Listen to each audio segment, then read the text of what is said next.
We'll now give an introduction to programming in general. The first question we have to ask about a program is, what exactly is a computer program? Well, a program is simply a set of instructions that's written to perform specific tasks.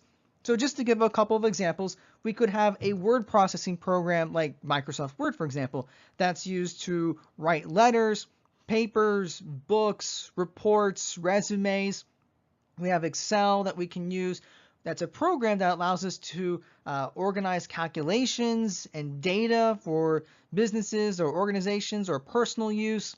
Maybe you have a program that's a game that, well, the purpose of it is to entertain, and maybe you have like a character that fights internet dragons or something, I don't know.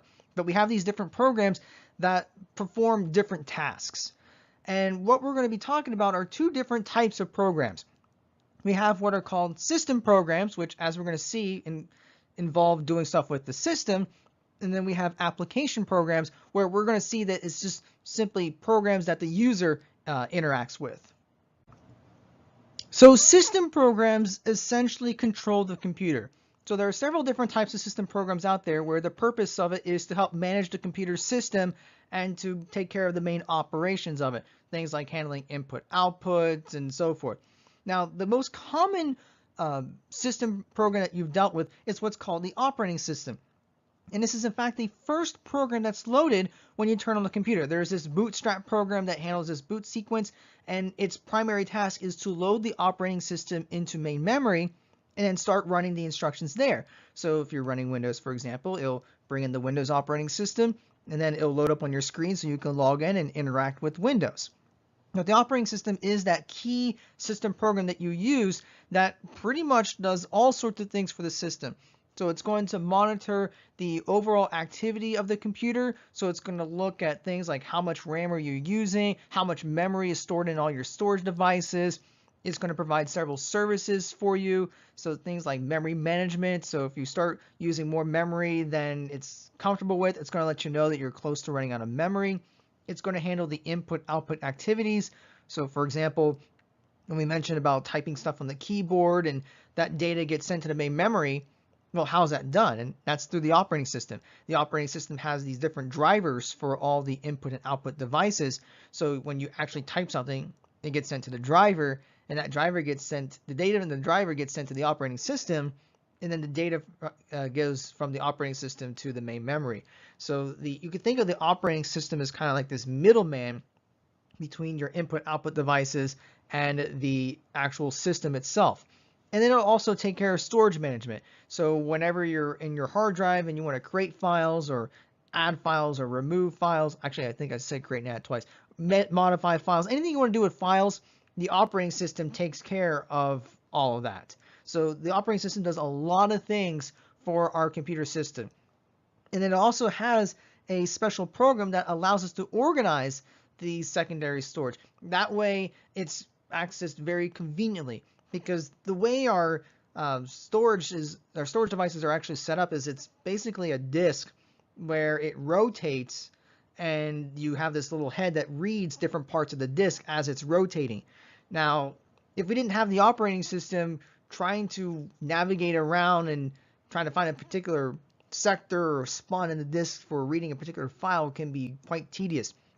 So the operating system is designed to have this file system that makes it very convenient for us to view files. So we see it as this just list of files or a bunch of icons that we can click on that show us what files are in a particular folder, but that's not how it's organized in the actual hard drive at all. It's organized based on different sectors, and all the data is in the sequence of bytes in a particular track on the disk.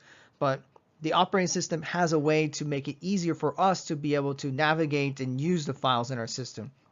And then, of course, the operating system is the program that actually lets us run the application programs. So whenever we decide we want to open up a game, for example, it goes through the operating system first, and then it goes into our main memory and our CPU to do the game. So any of the programs that you usually run has to go through the operating system first. The application programs, well, as we mentioned before, they just perform the specific tasks that we need. So just to give a couple of examples here, we can have programs that handle word processing. So we have word processors that allow us to write documents, programs that allow us to manage spreadsheets. We have programs that allow us to play different games. So all these would be different types of application programs.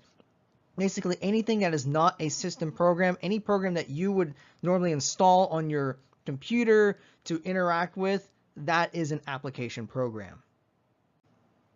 Now, all of these programs that we interact with, whether it's a system program or an application program, they're all written in some programming language. Now, there are a variety of programming languages out there. You've seen Java in CS 121 if you've taken that class. We have C, C++, C Sharp. We talked about several of these different languages in Information Systems 101 if you took that class. But there are a ton of different programming languages out there. And all these different programs are written from one of those languages. Now, there is another language that the computer uses to interact with these different programs, and this is what we call the machine language. And this is actually a sequence of zeros and ones. So remember we said before that an instruction in our memory is actually stored as a sequence of zeros and ones. Now, these zeros and ones are called binary digits or bits. So, for example, we can have this sequence of 0, 1, 0, 0, 1, 1, 0, 1, 1, 1. Now, why is this important? Well, why zeros and ones, first of all? Well, this is because in a machine, we have this motherboard that sends electrical currents, and we have two different voltages that we can work with, high voltage and low voltage. So in our program, what we do is we represent 1 as a high voltage and a 0 as a low voltage. So when we have these zeros and ones and we execute some instruction, the way we communicate with the computer is we send a sequence of high and low voltages to tell the computer what we want to do. And the CPU can only understand this machine language that eventually is going to be this sequence of electrical currents.